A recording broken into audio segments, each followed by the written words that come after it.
तर रामराम मंडळींनो, मी तुमचा दोस्त आणि होस्ट अभिनंदन स्वागत करतो तुम्हा सर्वांचं आपल्या यूट्यूब चॅनलवर, ज्याचं नाव आहे कुबेर मराठी. सो आजच्या व्हिडिओमध्ये आपण एयू स्मॉल फायनान्स बँकबद्दल चर्चा करणार आहोत. क्वार्टर 1 म्हणजे मित्रांनो जून क्वार्टरचे रिझल्ट काल ह्या ठिकाणी अनाऊन्स झालेले आहेत. म्हणजे 19 जुलै रोजी मित्रांनो हे रिझल्ट अनाऊन्स झालेले आहेत. ह्या क्वार्टरमध्ये कंपनीचा परफॉर्मन्स कसा आहे त्याविषयी आपण डिस्कशन करूया.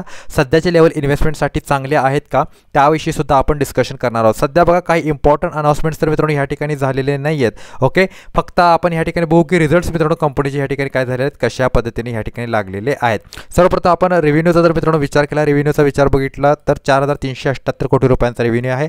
मागील क्वार्टरमध्ये तोच 4271 करोड रुपये होता आणि जून 2024 मध्ये 3769 करोड रुपये होता. सो क्वार्टर ऑन क्वार्टर ह्या ठिकाणी रेव्हेन्यूमध्ये कोटी ना कोटी ग्रोथ आहे. इव्हन मागील जून क्वार्टरपेक्षा मागील वर्षासुद्धा मित्रांनो ह्या ठिकाणी रेव्हेन्यूमध्ये वाढ होताना आपल्याला दिसते, जी एक चांगली गोष्ट आहे. इंटरेस्टचा विचार केला 2334 करोड रुपयांचे इंटरेस्ट कंपनीने या ठिकाणी काय केलेले आहेत, पे केलेले आहेत कर्जांवरती. आणि एक्सपेन्सेसचा जर विचार केला 2076 कोटी रुपयांचे खर्च या ठिकाणी कंपनीला झालेले आहेत. फायनान्सिंग प्रॉफिट भेटला तर 32 कोटींचा मित्रांनो मायनस या ठिकाणी काय झालेला आहे, यांचा फायनान्सिंग प्रॉफिट या ठिकाणी झालेला आहे.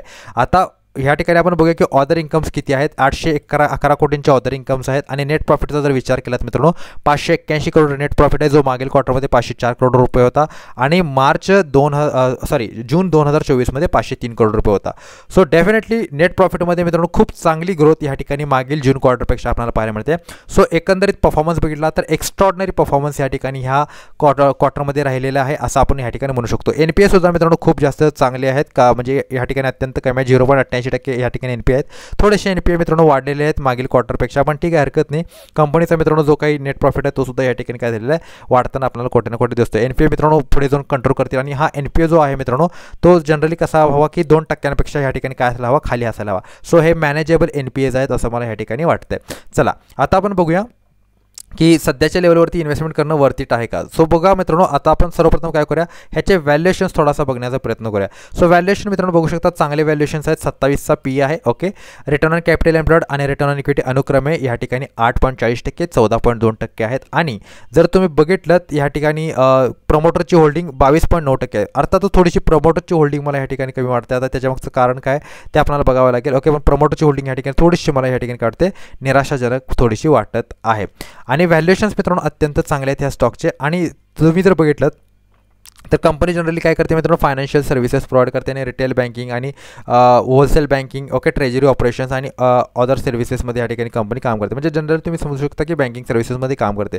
आणि कंपनीचा आत्तापर्यंत जो परफॉर्मन्स आहे तो या ठिकाणी उत्तम राहिलेला आहे. पण एकंदरीत जर तुम्ही चार्ट बघितला तर एक गोष्ट तुम्हाला लक्षात नक्की येईल मित्रांनो की या ठिकाणी व्हॉलॅटिलिटी सुद्धा भरपूर आहे. ओके, सो सध्या मित्रांनो जूनचे रिझल्ट येण्या अगोदरच मित्रांनो स्टॉकमध्ये एक चांगली मोमेंटम झालेलं आहे. सो ह्या लेवलवरती इन्व्हेस्टमेंट करू नका.